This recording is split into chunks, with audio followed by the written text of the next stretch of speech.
Diyan nag-umpisa ang pagkuha doon sa dalawang sinabing palad na malunod dito sa Angat River. Yan sila yung kukuha.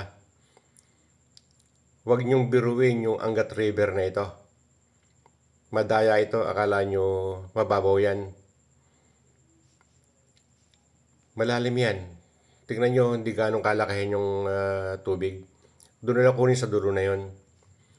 Kung pupunta kayo rito sa Angat River at maliligo kayo, dapat may kakilala kayo. Kasi madaya nga yan eh. Ayan. Ayan na, nakuha na nila.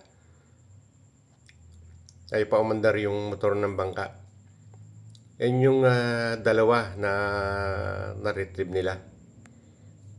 Yan yung, madaya yung ilog nito, itong Angat River. Kaya huwag niyong biruin.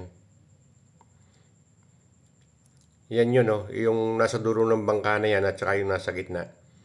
Yung dalawa na yan.